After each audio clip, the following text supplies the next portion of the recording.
गायत्री देवी के 4 बेटे और 4 बहुएं थीं। पहले और दूसरे नंबर की बहुएं अमीर खानदान से आई थीं और तीसरे और चौथे नंबर की बहुएं गरीब परिवार की थीं। इसलिए गायत्री देवी अपनी बड़ी बहू सुमन और दूसरे नंबर की बहू नीलम के ऊपर ज्यादा ध्यान देती थी और हमेशा उनकी ही तारीफ करती थी। बाकी दोनों बहुओं आशा और वर्षा की हमेशा बुराई करती थी, जबकि आशा और वर्षा सुमन और नीलम के मुकाबले ज्यादा अच्छे स्वभाव की थी। गायत्री देवी की चारों बहुएं गर्भवती थीं और घर में आजकल इसी बात को लेकर चर्चा हो रही थी। ये लो सुमन बहू, नीलम बहू, कहाँ हो तुम दोनों? इधर आओ जरा। अरे माँ जी, ये इतने सारे थैले, इनमें क्या ले आई आप? लगता है आप तो पूरा बाजार ही खरीद लाए हो।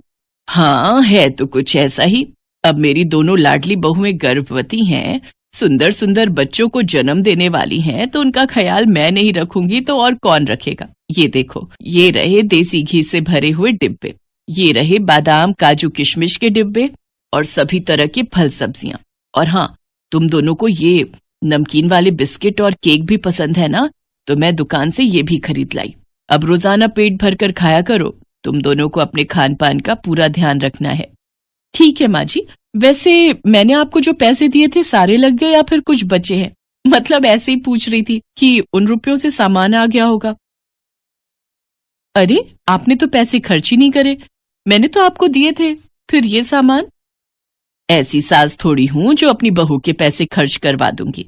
भले ही तुम अमीर घर से आई हो, पर यहाँ भी मैं तुम्हें किसी चीज की कोई कमी नहीं होने दूंगी। ये पैसे मैंने अपने पास से लिए हैं। वो तुम्हारे ससुर जी की पेंशन आती है ना हर महीने, तो मेरे पास ऐसे ही रखी रहती है। कभी पैसे खर्च करने का मौका ही नहीं मिला, अब मिल रहा है तो भला पीछे कैसे रह सकती हूँ।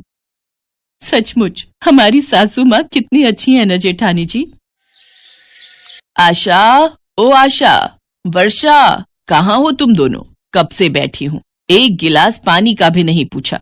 पहले ठंडा पानी पिलाओ, फिर उसके बाद हम तीनों के लिए गरम गरम चाय बना देना। माँ जी, ये पानी ले लीजिए, चाय वर्षा ला रही है। हाँ ठीक है, अब जाओ, सर पर ही खड़ी रहोगी क्या? माँ जी, ये चाय ले लीजिए। कितनी बार कहा है दूध में पत्ती लगाया करो। मेरी दोनों बहुओं को ताकत की चीजों की बहुत जरूरत है और तुम ये पतली पानी वाली चाय ले आती हो। माँ जी, मैंने दूध में ही पत्ती लगाई है। माँ जी, शाम के खाने के लिए क्या बनाना है एक बार बता देते। माँ जी, आज मेरा ना कढ़ी चावल खाने का बहुत मन है और मुझे तो पनीर की भुर्जी खानी है। माँ जी, तो बस ठीक है, रात के खाने में कढ़ी चावल, देसी घी के पराठे और पनीर की भुर्जी बनेगी। जो मेरी दोनों बहुओं ने कह दिया वही बनेगा। पर माँ जी, फली आलू की सब्जी काट कर रखी हुई थी। वर्षा का फलियां खाने का बहुत मन था। नहीं नहीं नहीं माँ जी, मुझे तो फलियों की दुर्गंध आती है, फिर मैं पनीर की भुर्जी नहीं खा पाऊंगी। तू चिंता क्यों करती है नीलम बहू, जब तुमने मना कर दिया तो फलियों की सब्जी इस घर में बिल्कुल भी नहीं बनेगी। आशा, वर्षा, दोनों कान खोलकर सुन लो, फलियों की सब्जी उठाकर डस्टबिन में फेंक दो। वर्षा रोती हुई रसोई में चली जाती है। आशा उसके पास जाती है और उसे समझाती है। वर्षा, माँ जी की बात का बुरा मत माना करो। तुम्हारा फली आलू खाने का मन है ना? जब सुमन भाभी और नीलम भाभी सो जाएंगी और माँ जी शाम को मंदिर जाएंगी, तब मैं तुम्हारे लिए सब्जी बना दूंगी। आशा भाभी, हमारे साथ ही ऐसा क्यों हो रहा है? हम भी तो प्रेग्नेंट हैं। माँ जी हम दोनों का ख्याल क्यों नहीं रखती? मुझे पता है हम दोनों गरीब हैं, इसलिए ऐसा है ना। हम सुमन भाभी और नीलम भाभी की तरह पैसे वाले घर से नहीं आए। वर्षा की बातें सुनकर आशा भी रो पड़ती है। कुछ महीने बीत जाते हैं। बहुओं की गोद भराई की रस्म होनी थी, सब उसी की तैयारियों में लगे थे। गायत्री देवी भी सुमन और नीलम की गोद भराई के लिए ज्यादा उत्साहित थी। उन्होंने सुमन और नीलम के लिए बढ़िया बढ़िया कपड़े और गहने मंगवा कर रख लिए थे, पर आशा और वर्षा की तरफ गायत्री देवी का कोई ध्यान ही नहीं था। सब लोग बैंक्वेट हॉल में फंक्शन के लिए जाने की तैयारी कर रहे थे, तभी सुमन और नीलम गायत्री के पास आती हैं। बोलो ना भाभी, पहले आप बोलो। क्या हुआ सुमन बहू, बोलो क्या है, बोलो क्या कहना है। वैसे जल्दी चलो, फंक्शन के लिए देर हो रही है, सभी रिश्तेदार और मेहमान आ गए होंगे। माँ जी, वो मैं कह रही थी कि इस फंक्शन में आप ना ही जाओ तो हमारे लिए और हमारे आने वाले बच्चे के लिए शुभ रहेगा। वो मेरी मम्मी कह रही थी कि एक विधवा का साया एक गर्भवती सुहागन पर पड़ना अच्छा नहीं होता।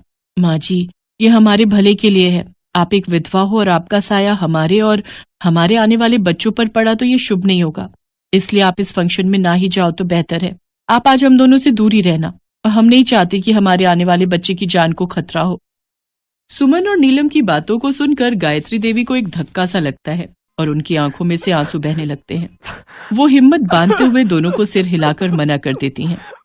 चलो नीलम, माँ जी हमारी बात को समझ गई हैं। अरे वो बहुत समझदार है।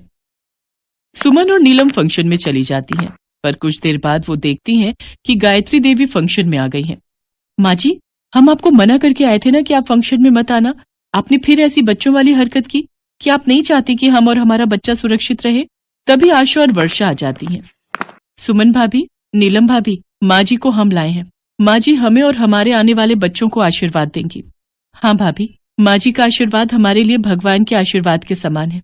वो भी तो माँ है, उन्होंने भी तो बच्चों को जन्म दिया है।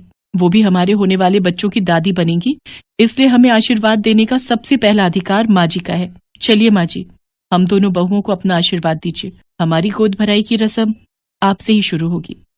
मुझे माफ कर दो आशा बहू, वर्षा बहू, मैंने हमेशा तुम दोनों के साथ कितना बुरा व्यवहार किया। आज तुम दोनों ने मेरा कितना सम्मान किया है। सुमन और नीलम के लिए मैंने कितना कुछ किया, पर उन्होंने मुझे इस अच्छाई का क्या सिला दिया। भले ही वो अमीर घर से आई है, पर उनका दिल कहते कहते गायत्री देवी फूट फूट कर रो पड़ती है। माँ जी चुप हो जाइए, अब रोना नहीं, चलिए हम सब मिलकर फंक्शन में एंजॉय करेंगे। गायत्री देवी आशा और वर्षा को अपने गले से लगा लेती हैं। उस दिन से गायत्री देवी आशा और वर्षा को बहुत प्यार करने लगी। वो चारों बहुओं में बराबर ही समानता रखती थी। जिसके हिस्से का काम है उसी को करना है। ये नहीं कि सुमन और नीलम अमीर हैं तो उन पर ज्यादा ध्यान दें, ऐसा कुछ नहीं था। आगे भी चारों बहुओं और चारों बहुओं के बच्चों में भी गायत्री देवी ने समानता रखी। ये देखकर आशा और वर्षा बहु खुश थी।